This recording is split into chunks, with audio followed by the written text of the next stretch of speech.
Hello, everybody, and welcome to What's Next, Tackling Career Transitions, which is the first webinar in the Professional Power Up series by Headhunter on Tap.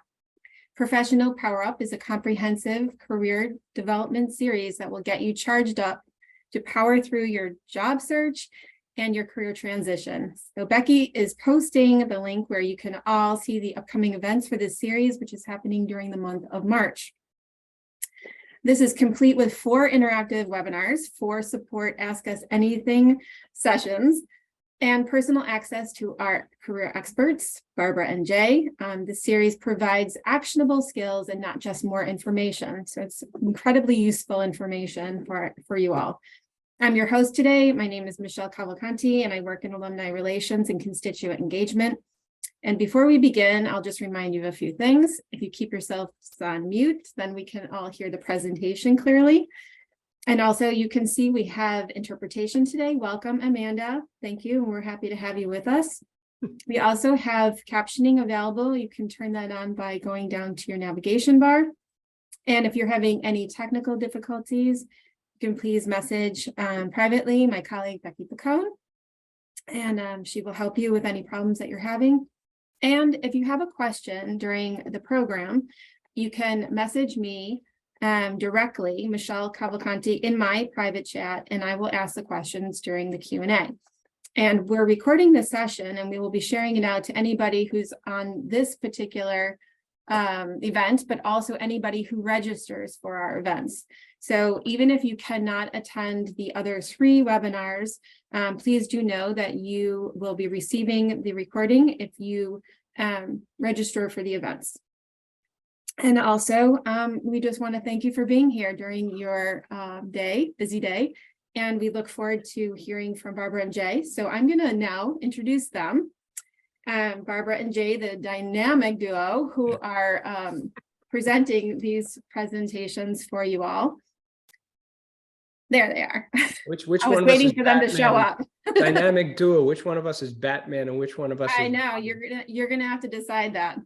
I just wanted to introduce both of you. They are the co-founders of Paradigm Partners. They have been spending the last 30 years in executive recruiting and career resources. And together they're bringing very practical, real-world approach to career development, resume writing, and everything you could possibly imagine. Their approach is informed by their experience as executive recruiters.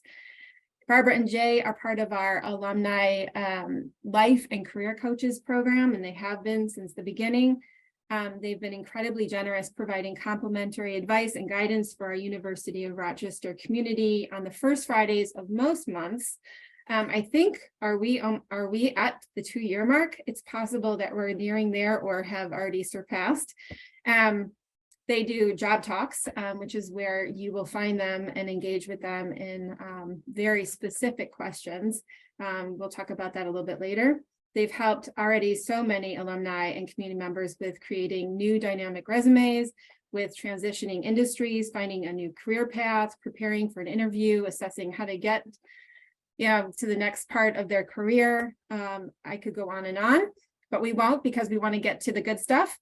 They're very passionate about helping our community and finding new opportunities for them by sharing their expertise, knowledge, and experience.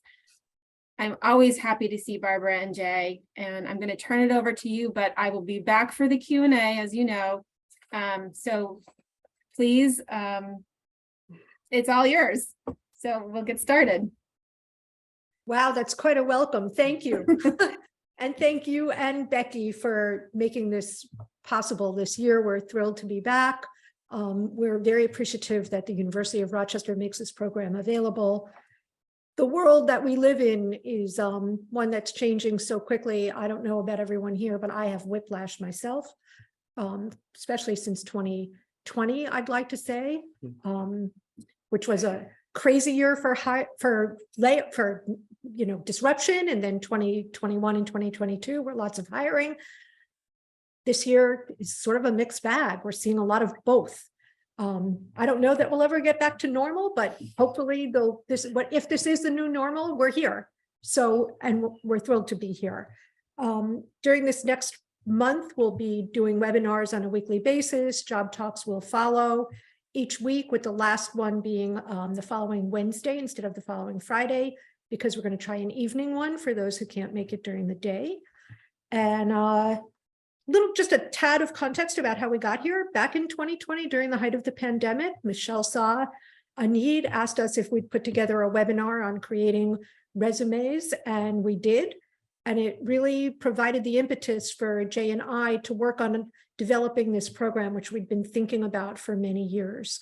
So out of that chaos came something that we're really happy to be sharing, and hope you find valuable. Jay, do you want to just dive into? That's a lot of intro. People are probably waiting. Where's the beef? What's going on here? Where's the beef? Yeah, well, the one thing I did want to say, it is a program, so it's not just this webinar. One of the things that we feel is important is we're in this information age where we are bombarded with information. Mr. Google's out there providing us everything we need to know. YouTube is out there. And what we feel, though, is the problem is the follow-up. The problem is gathering information, more information than we know what to do with, and then trying to personalize it. Because when we take that information in and then try to apply it, oftentimes we get stopped along the way, or just small little niggling questions come up and say, all right, how does that apply to me? And that's one of the reasons why we incorporated job talk and office hours in here. So as you go about your search, and we're going to get into this in a second, obviously all of you are here because you are contemplating or thinking about or in the midst of a job change. And as you go through that, little questions will come up, or big ones. And we're hoping to address the big ones and the little ones with some, I guess, collated material, like the essentials, and then following up afterwards. As I said, you're all here because probably you're in the midst of a job change and you have a lot of company, because it said, read a statistic that 71% of people are either in the midst of a job change or contemplating a job change. All right. As of December, it was funny, December was like when the highest creation of open jobs. There were 11 million jobs available in December. And then even after the layoffs, where everybody said, oh, that's gone, we're at 12.5 million open jobs, with the unemployment rate being 3.4%. There's not enough people out there for those jobs. I'm going to try to, let me do this, because this is the technical part. There we go. Thank you. Right there. Barbara's my technical assistant. We'll go there. We'll go there. Please note, well, Becky shared our email addresses, so please reach out to us. But one of the things that's going on right now with all of these jobs out there, there is not enough people, which I said earlier. Also, the ability to interview has become far simpler, because people are now starting to adopt Zoom as something that, well, we've had a lot of people get hired without ever meeting who is hiring them. It's all through Zoom calls. So there's more opening for that, which allows you to do more outreach from a time standpoint, and take advantage of that. And also because of remote working options, there's a lot more available to people in general. What we wanted to do today is we wanted to kind of, let's go here. Let's start here and we'll go back and forward. Barbara found this. Life is a little bit about circumstances and choice. All right. And we think that kind of leads into where we want to go with this. What we want to do today is take a kind of a sky high 10,000 feet view of why. We're going to go through why and what and how. Why is essentially life circumstances and choices. The how is taking personal stock. The what is taking personal stock of what you have to offer and moving forward and what you need to put forward. And then the how is actually the steps that you might want to take. All right. And that will, well, let's go back here. We're going to cover wants versus needs, which is important to prioritize what you're looking to accomplish. And that will actually affect maybe timeframes, also who you want to reach out to and what jobs you'll be looking to transition to. Personal inventory is obviously it's your skill set. It's where you are. It's what you bring forward. It's what you want to market. And I hate the term market, but it's what you want to present to possible employers. It's also, we're very big on an authentic representation. You're going to hear me talk about authenticity over and over again, because if you present yourself in an authentic way and that job matches up with your skill set and desires, you will find it much more enjoyable and be far more successful. And then the last thing here we will do is talk about exploring your options, how to go about taking your personal inventory story and being able to reach out to other people. A lot of what we're talking about here, we're going to dive into in more depth in further webinars. So we're going to refer to that along the way. If we wanted to, we could probably fill up a whole day with this information. So we've spread it out over 4 sessions. Barbara? So with that grounding in why you're making a transition, regardless of whether it's circumstance or choice, what resonates for us is that the steps you're going to take in either situation will probably be pretty much the same. What's different is the direction you're going to take at the important decision points. So you want to be informed regardless of whether this is a situation you're finding yourself in unwittingly or something you're looking to do. We do encourage people who are in a situation that works for them and is good to always be open to opportunities, because you never know what might come up. That's when you're in the fortunate enough to have choices. And also when you're choosing to think about something rather than procrastinate. I'm the queen of procrastination. And I dive in. You want to get going on it. Start lay the groundwork now while you're thinking about it and you have the luxury of choice. I've always said, or for many years, it's ideal to run to something rather than from something. That's the best scenario, but in real life, that's not always practical. So in real life, you want to be informed, you want to be deliberate, and you want to be grounded. Some of the more common reasons for transitions, this is all going to look pretty obvious, I think, to most everyone here. The first one is career progression. You may want to be ready for advancement. You may want to just shift your focus. Maybe you've been doing 2 types of things. One of them is project management, for instance, and data analysis at the same time. Maybe you want to focus on one or the other, or maybe you want to just slightly alter your focus. Most people's jobs are not necessarily pigeonholed into one thing, and it's very natural to want to shift a little bit. We'll talk a little bit about salary and/or benefits because that comes up a lot. In fact, always, almost always. Life changes are another reason for transition. If we learned nothing else during the pandemic, we all were in each other's homes, living rooms, bedrooms with pets and kids and grandparents and spouses. We all have lives, and life changes are a real thing. Companies are much more open to recognizing that people are entire human beings. That's sort of come to its time. It's about time, but it's great that it has. So you may be re-entering the workforce for some reason. You may have left because you were laid off during the pandemic and you're shifting where you're going to be. You may have left to take care of family members. You may have relocated. A lot of that has happened recently too, from urban to less urban areas and vice versa. Because of remote work, people are relocating to be closer to family and friends or a place they've always wanted to live. You may just want to be doing something totally new. And that happens at every stage of career, believe it or not.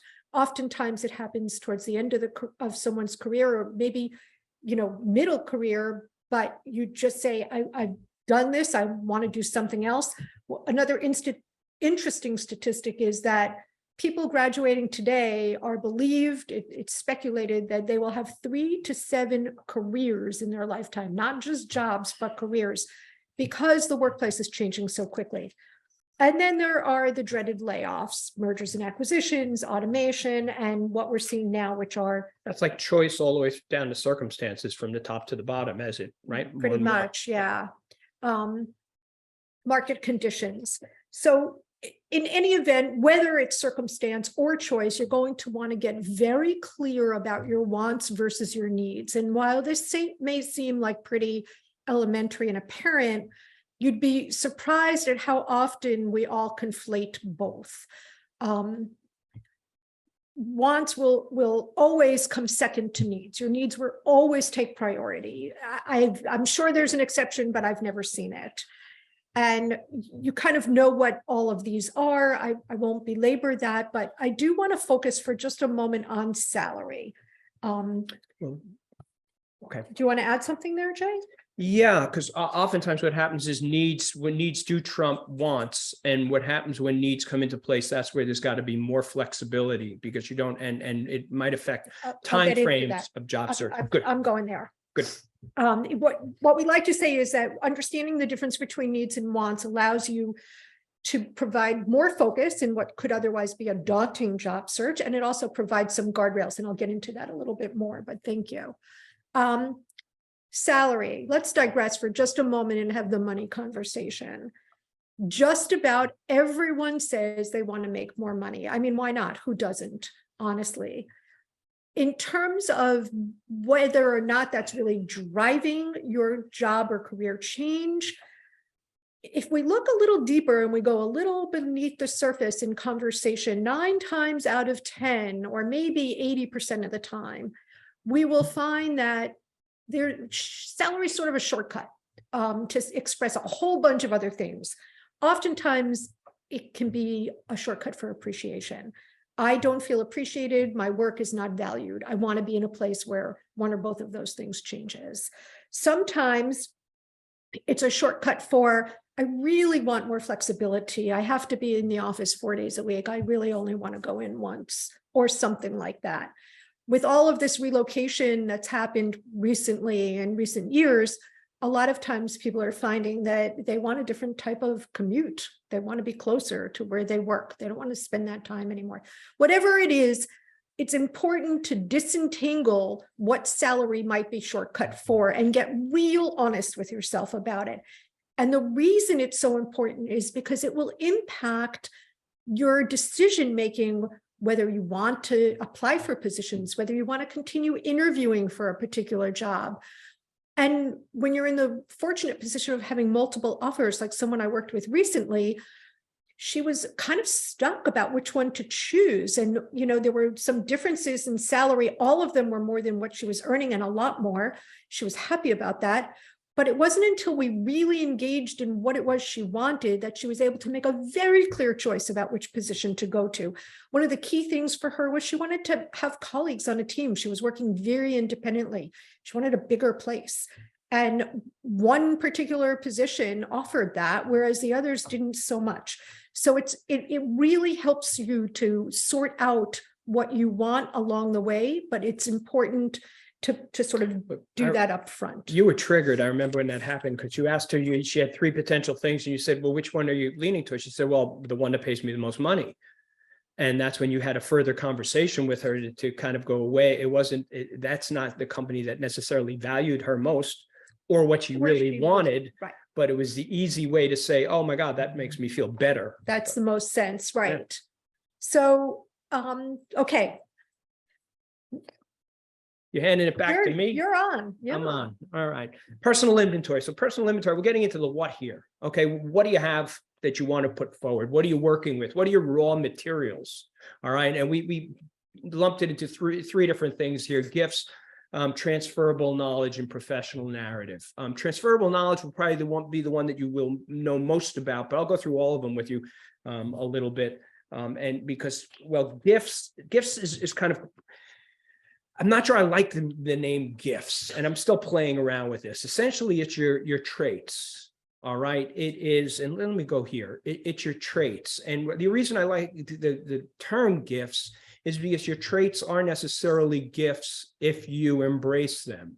They are the things that you bring to every encounter. They should be what you bring to life, family, friends, and work. And generally, they're the go-to things that you rely on because why? They come easily to you. And when things come easily to you, it doesn't mean they are easy. It just means you're good at it. Barbara is very, very methodical. I am not. I'm more creative. And so what happens there is these are the things that come easily to me. And what we ask, and when we work with people, actually, when we write resumes and work with individuals, we start at this level, breaking people down to their gifts and their traits, looking at the language, and we use that language to build on an authentic representation in their resume and ultimately their professional narrative. One of the things that I want to point out here is there is no such thing as, well, two things let me point out. One is you want to be ruthlessly honest with yourself here. This is not an exercise in coming up with what you aspire to be, all right, if you're not, or what you think a company wants to hear. All right, you want to be authentic, because if you, in most cases, if you decide that you want to do something and take a job that is a creative job and you're not creative, more than likely, even if you convince them that you are, you won't be good at it. And actually, you won't enjoy it. So one of the things that's important is to be ruthlessly honest about this. And there's no such thing as a bad traits or gifts. I put structured, procedural, even-tempered, methodical, dependent, all that there, because if you look at it at first glance, a lot of people would say that looks kind of boring. I want to be swashbuckling and creative and individual, right?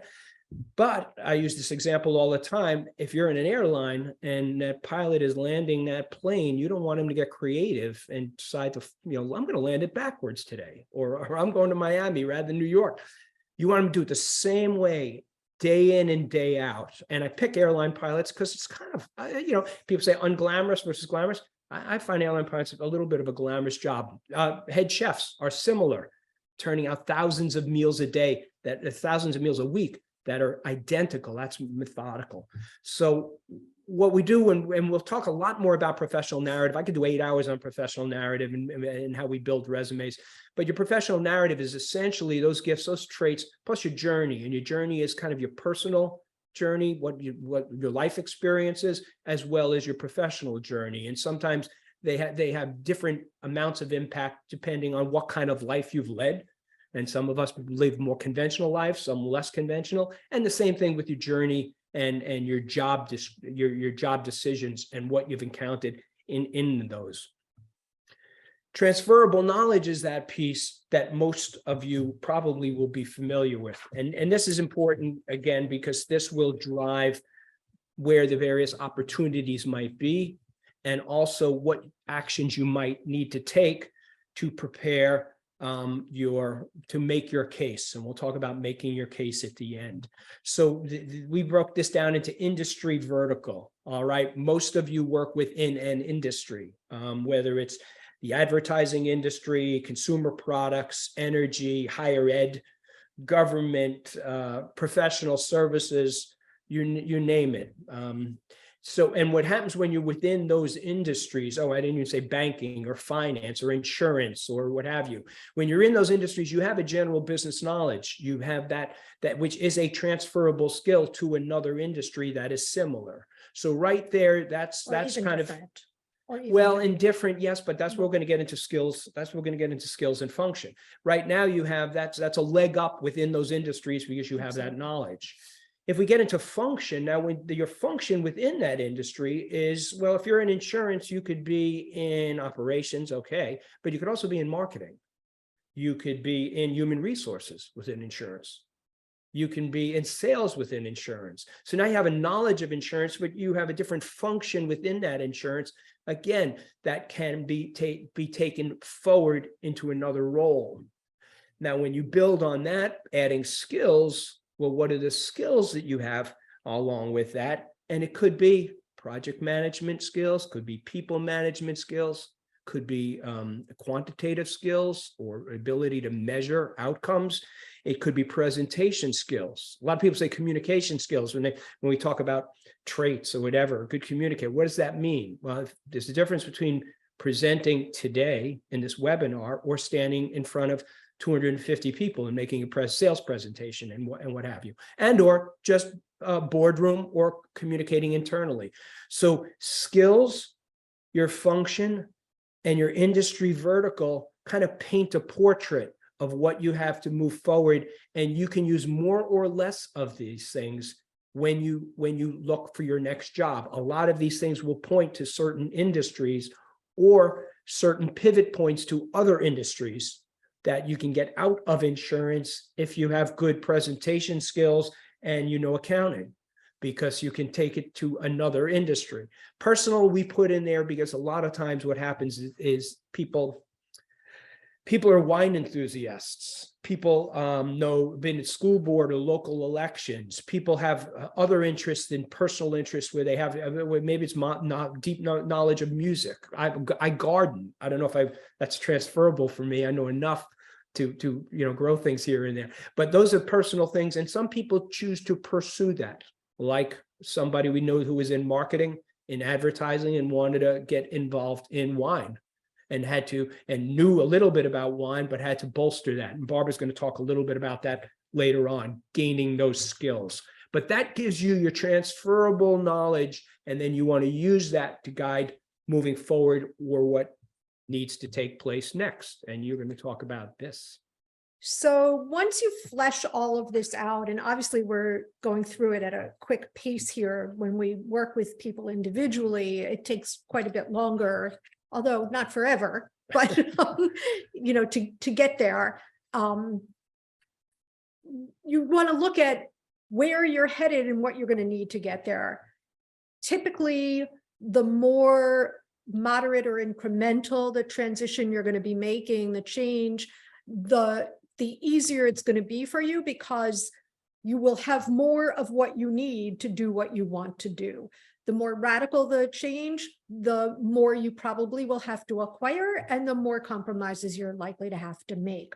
So this is basically showing you just two sort of very broad sweeps at seeing that difference. And the blue, dark blue, is the overlap that we refer to as your sweet spot. And it's just a good... It sets expectations. Exactly. When you start your search. Exactly. I just recently worked with someone who wanted to transition from the nonprofit sector to private industry. And she actually had a huge amount of what she needed in order to get there. So she kind of fell into the first, bucket, the moderate. But one thing she did not have at all was any accounting for the cultural shift. There was going to be a steep learning curve and going into a very different type of environment. And so in a way, she fell into both, right? And it was important for her to have a clear expectation that she may not get exactly what she wanted in the private sector. And sure enough, she got very close, but she went in at a lower level and accepted a position at a slightly lower level than she would have liked, because she recognized that she needed to come up to speed. She needed to get that learning curve taken care of in this new opportunity. So it is an expectation setting. Once you kind of get that, you take a look at what your starting point is. And this is really a very related slide. These are kind of interchangeable. You're really considering the variables like salary level, how much training do you need? Will you have to, if you're making a radical change, do you need to be willing to accept less in salary in order to make the transition? You may be an expert in what you know, but not so expert in where you want to go. It most likely will take more time and more effort to make a larger change. You will probably need to build out and work with connections in your network in order to get the information you need and then the introductions you need to do that, because you won't be an obvious candidate necessarily to people, and more work to craft a resume probably that looks appropriate for where you want to go. the other things that you may want to, think about and being more flexible on, or, where you're working, how much time you're going to have to put in.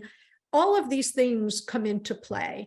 And it's just very important to really understand what you're giving up, what your compromises will have to be, and what you have to offer.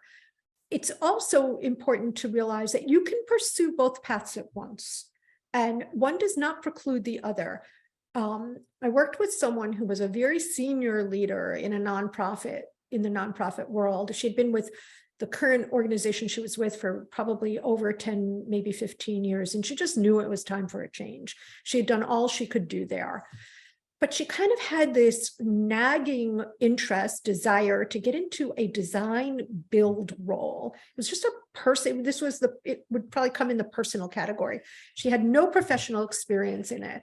But when we teased it apart, it turned out that she had a lot of transferable knowledge, and she had a lot of the skills she would need in order to do that.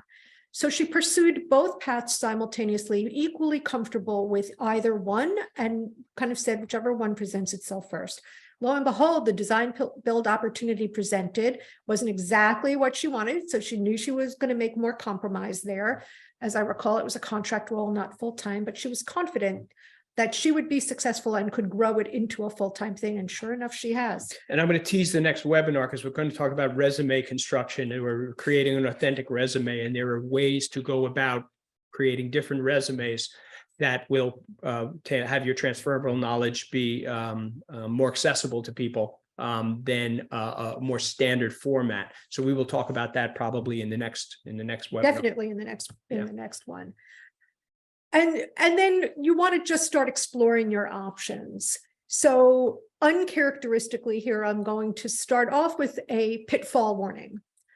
Please do not fall into the trap of just aimlessly applying for jobs.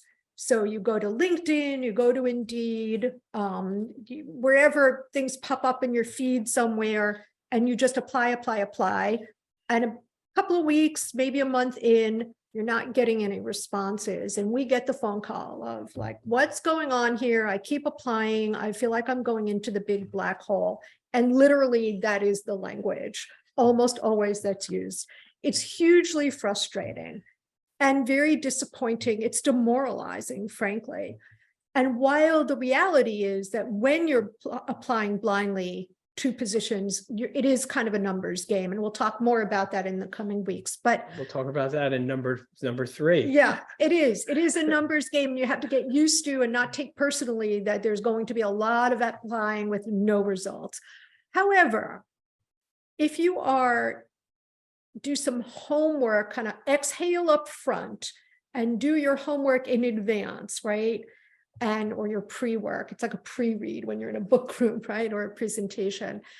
And you start having conversations with people, and you do some research, and you engage in sort of this iterative process of finding out what you need to know, or who you need to know, or what types of positions would be good for you exactly, or what might be available. You will find that your search goes in a more deliberative fashion. On the flip side of, that aimless diving in is analysis paralysis, and we're certainly not encouraging that, and we see that too. But very little about any job search, regardless of whether you find yourself in a search because you want to be or because your circumstances are dictating it, little really goes on in that happens inside of your head. It's almost always out there in the world. The more you speak with people, and I know it's hard for so many people to do this, regardless of level, people just don't want to talk about what they need, right? Like, I want to change a job. I want to do what their needs in life.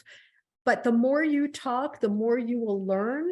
And the more you learn, the better equipped you are to do a search or engage in a search that you find Good. more rewarding. Go ahead. I want to tease something again, up and coming. One of the keys, and here's a way that you can find out more about what's out there too.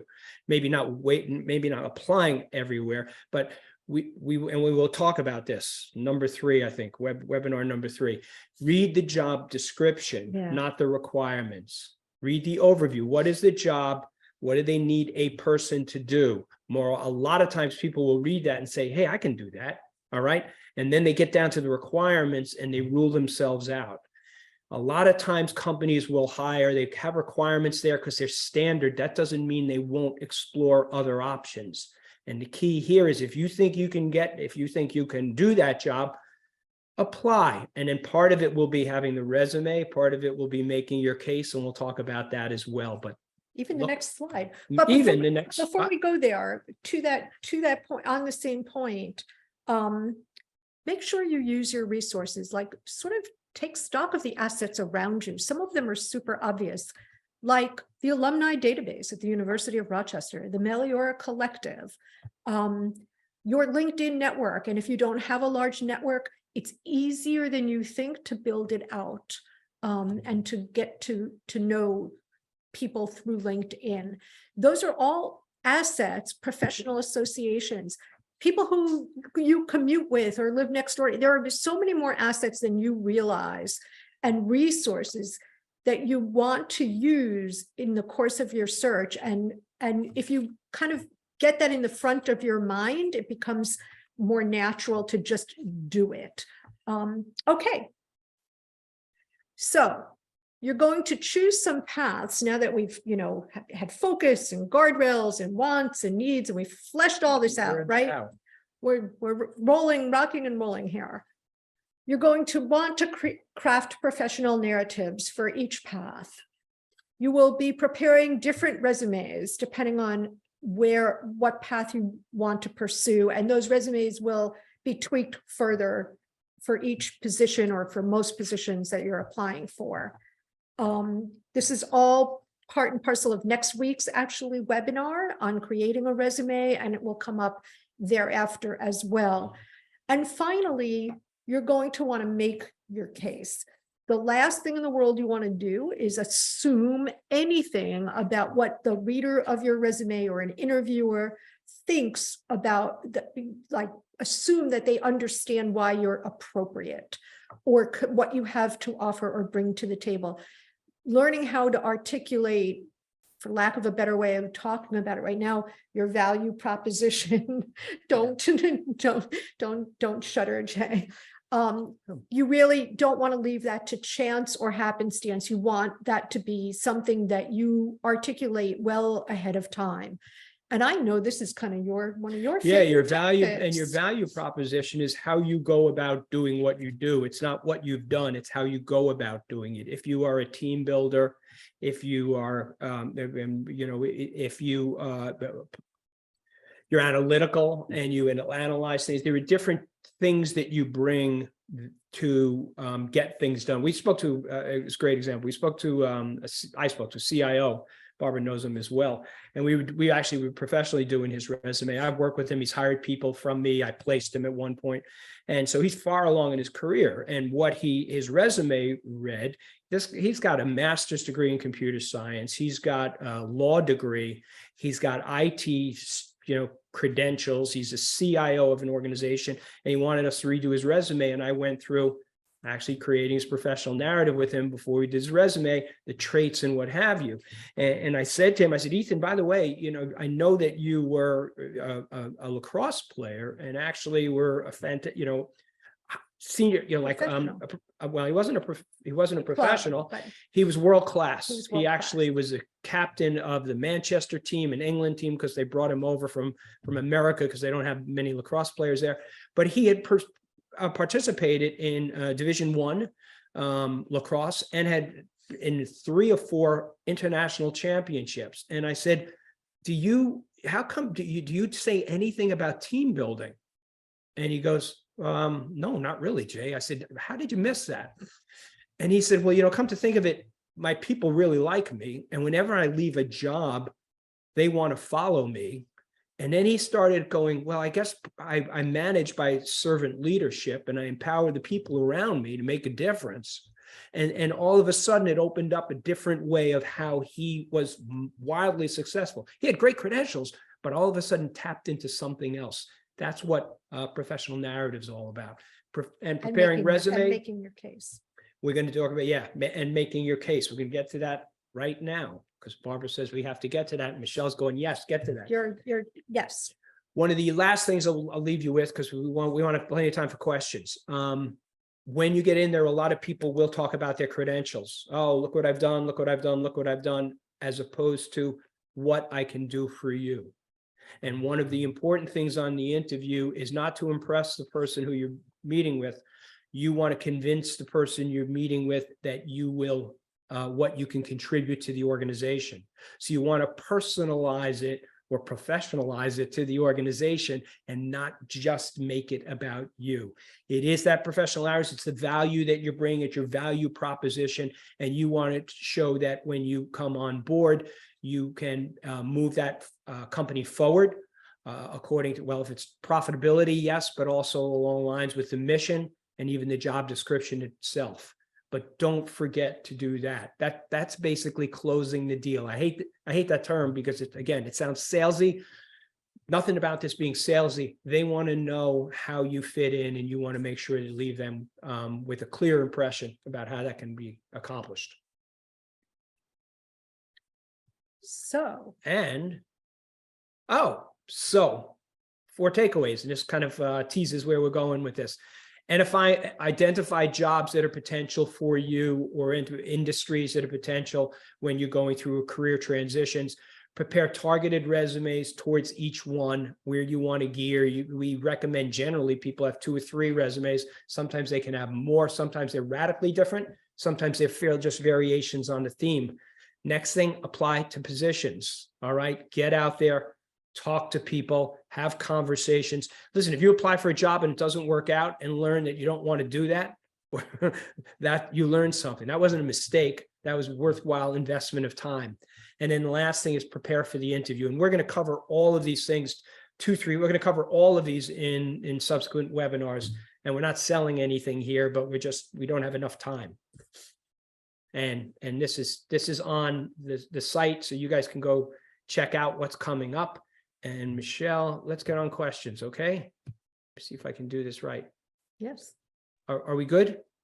Yes, we are good. Sure. Becky's going to be posting actually the event for next week, the Authentic Resume webinar, as well as the job talk that will follow that to talk in depth about resume building.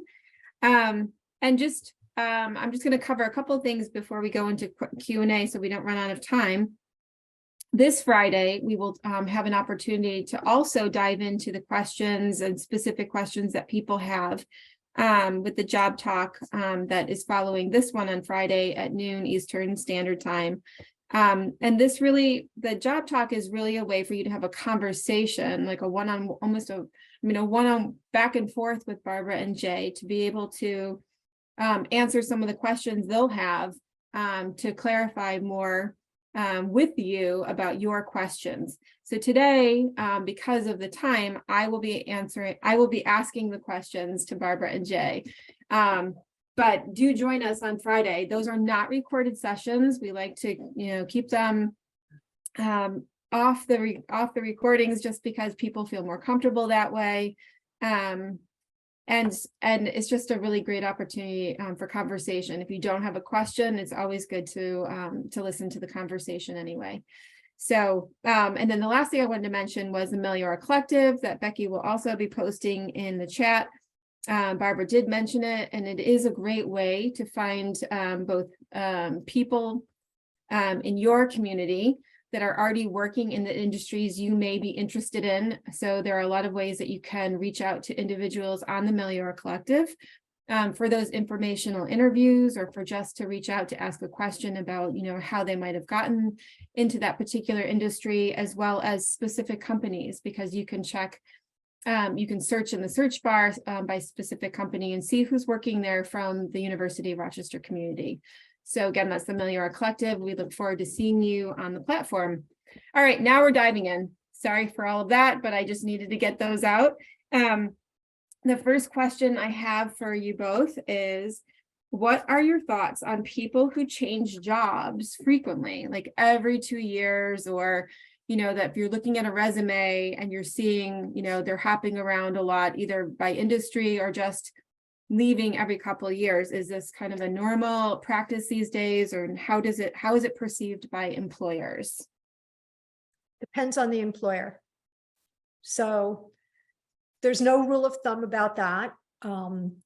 Some people, and it also depends on what your industry or vertical is. If you're in tech, for instance, it's probably expected.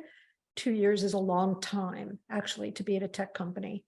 But not changing direction, changing. Well, I got the feeling that you were talking, is this more changing direction, like trying different careers, or just make an changing assumption. jobs? Can't ask questions. I'm just, well, Michelle, I believe this is in possibly the same industry, not necessarily changing industries every 2 years, but just sort of more like a lot of movement on a resume. Okay. So it really depends. If you're looking for a job in a more traditional environment, they may not. It's the pattern of every 2 years that might not be so great, right? 2 years isn't bad now. But it's not, but I know it depends. It kind of depends on how long you've been working. If you've been working 20 years and you change jobs every 2 years, starting from the beginning, probably not great, because 20 years ago, it wasn't the norm. Now it kind of is the norm to change jobs even more frequently than that. So the answer to that is it's not a hard and fast rule, but it's not necessarily a bad thing. And the flip side of that rule is, if you've been somewhere more than 10 years, you could also run into a problem where people think you're not adaptable. So there's no perfect answer there. Mostly when you've been in a job for a long time, you want to show progression. Even when you're moving every 2 years, if your moves make sense, That's it. if they actually have good rationale, like you're progressing, or you wanted, you needed to, you feel like you were missing something and you wanted to get that, then it's fine. When we talk about professional narrative and journey, we talk about journey, that's part of your journey. So if you can validate why you took made the moves you made and the value you got from each one, there was a plan. Even if you made a mistake, Well, it wasn't a plan, but- in retrospect, you say, well, Right. I learned this, and then I went It here made and I got this, and I went. So there is, it seems like it's with thought rather than randomness. If it's random, it's viewed a little bit Jumpy. negatively. But if you've learned something from it and you have something in mind with the next move, that is better received. And a lot of people move, especially earlier in their career. That is just the norm right now. It is. Thank you for that. Here's a question that came in. How does having multiple resumes work with LinkedIn? It's hard. It's tricky. You kind of need to make sure that your LinkedIn profile stays broad enough to encompass both or three or whatever. And LinkedIn, unfortunately, is not terribly flexible in some of its algorithms. So you're kind of forced into choosing, like, I think, an industry or job or something. And there's ways, there are workarounds. We'll get resumes sometimes, and the resume will be so broad. We'll say, what are you really interested in doing? This is a little bit of everything, because it's not geared specifically to a thing. And a resume, you want it to be like 80% poised towards where you're going and what you're applying for. Now, you can get away with that, though, on your LinkedIn profile, where it's a little bit of everything, because more often than not, people are looking at a resume and then looking at it, or they're you know, anymore. it depends on how it depends on how flexible you are, though. Yeah, I mean, if that's not always the truth that they're looking at a resume first, because a lot of times it's recruiters, internal or external, who are seeing your LinkedIn profile first. But I'll read into it. When we look at LinkedIn profiles, I'll read into it and say, I see an essence of Yep. this here. Let me go see if I can validate that they might be interested in Yep. wine and beverage. You kind of store. have to just leave it broader, is really the answer to that question. Okay, thank you. Another question. How do you find a good headhunter? How do you find They'll find you. They Go ahead. find you. Don't be misled by the notion that a headhunter finds you a job. I don't care who the headhunter is, whether it's Korn Ferry or Barbara and Jay. We do not find you a job.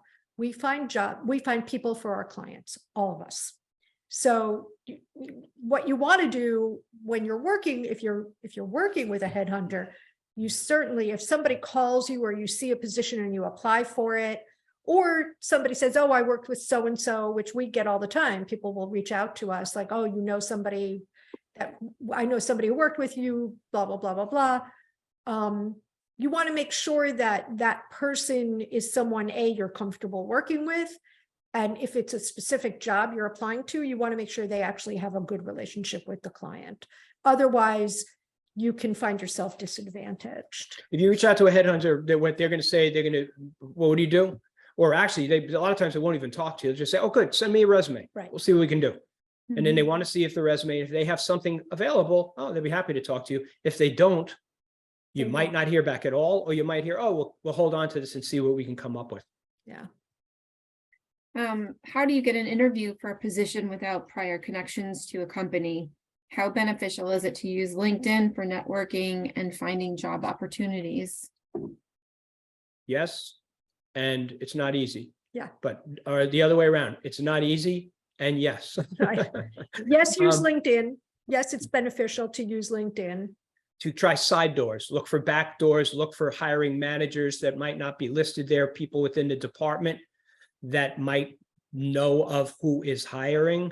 You want to make your case and have a compelling presentation about why you might be suitable for that particular role. And you want a resume that is geared appropriately when you present. It's not easy without connections, but it happens all the time. The numbers It's a aren't as numbers look, game. more people get hired because they know of somebody within an organization than when you're coming in cold, but people get hired all the time that apply cold. The numbers are just different. So you have to, you don't, one of the big things about job search is don't personalize it. We've had people not get hired and they're distraught. And then we have to, the good news is we can tell them, no, they said you were overqualified. You're going to be bored in this position. You know, I actually had a situation like that. when you think I was this pa- lying, of course well, you had it. This past year where somebody, she needed a job, and her life circumstances were such that she was willing to take a very big step backwards, A, to work, and B, to not be overwhelmed in her work. And she interviewed with a client of mine who I had a very good relationship with. And they said, you know what, she's just gonna not like this. And sure enough, she was really disappointed. 2 months later, another manager from the same division called me and said, is so-and-so available? Because we have a position that we think would be at the right level for her, and she got hired. So if you don't get hired, it can be, sometimes it can be a job posting and they have somebody internally they want to hire, but they have to post externally. There's so many different factors. So don't personalize it. Present your stuff and then move on. Kissing frogs. That's what it is. It's going out there, especially when it's a little more hit and miss without connections. Thank you very much for that answer. There's so many. I'm trying to see the multiples in here, just to sort of The repeat. get some general questions in here. There was one question I'm trying to find. Oh, here, job hunting while more senior. Worked my way up working in the same company for years. How to navigate moving out of that known space when my toolbox is filled with more company specific tools. Generally, there are transferable skills in almost anything, unless you are a gas and petrochemical engineer working at a high level in such a niche. If you're at a high level, generally you have either done, Jacob. I mean, we had a gentleman who was, high level. He was a director at Marriott. He had like 20 years at Marriott and worked on international operations and marketing functions and all these other things. He did have an entrepreneurial venture that didn't pan out, but when he got slammed during COVID and was, talk about a need, he was, couldn't find anything, and he was at a high level. We repurposed him as a program project manager who could work in matrixed environments globally, bringing teams together to put things in place and get buy-in and what have you. Ultimately, he ended up getting a job as a global program manager for a biotechnology company who was looking for somebody who could coordinate something along those lines. So It's important to also mention that he actually did do some, like a boot camp thing in biotech. Like there was a connection to biotech specifically that he had, but his resume had to be completely reformatted to on a functional basis. and his So- headset and his mindset, because he mindset. said, I'm a hospitality guy who has all these skills, rather than In I'm a hospitality. program project manager Right. who has all these skills, who's done it in hospitality. Right. I feel like so much of the conversation is about how you recognize the skills that you have and being able to, format it so that people can also see what you bring, to different jobs and different industries. So, I mean, I completely see the value, and I know people, if they come to next week's resume one, they'll see even more how they can apply, how you approach resume building is also a really good exercise in identifying your transferable skills. So I think it's really an amazing, register for it, even if you can't come, so that you can get the video, because it really is helpful in drilling down to figure out, what you're about, what you want to do, and how to present yourself. We have about 3 more minutes. And Michelle, Um, we've worked, right, and when we do job talks, we've worked it through with people. They come on and say, oh, this is what I'm Yes. doing right now. I'm trying to transition. We say, Right, okay, yeah. what are you doing? And within 5 or 10 minutes, we can kind of highlight That's right. aspects where we think they have transferable skills. That's even sooner. That's Friday. That's even so sooner. that's even Every sooner. Friday this month. Come along on Friday. We have about 3 more minutes. It goes so fast. My last question is going to be, for people who are re-entering the workforce. Hmm. Can you speak a little bit about that, whether it's, taking off a large chunk of time or just a few years? What would you say to these individuals? You're not alone. You're in plenty of good company. Don't embrace your time away, your sabbatical, as it were, however long or for whatever reason. And, even in today's world, we're seeing more often than we'd ever seen, people just actually taking a year or 2 off to go do something that they just want to do, right? Like somebody we knew who went to India for a year and was on top of a mountain. So there are long stretches and compelling reasons why people leave, but there are also just personal interest excursions that people take. And back to that sort of life changes, life happens, we're all real people. That is more and more acknowledged and accepted.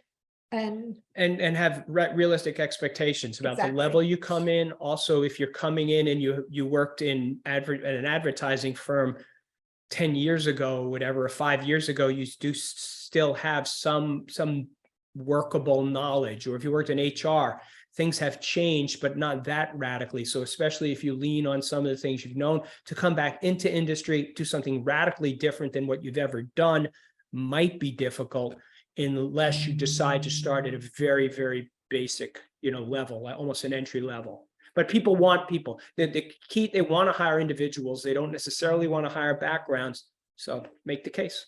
And I think it's important to be realistic.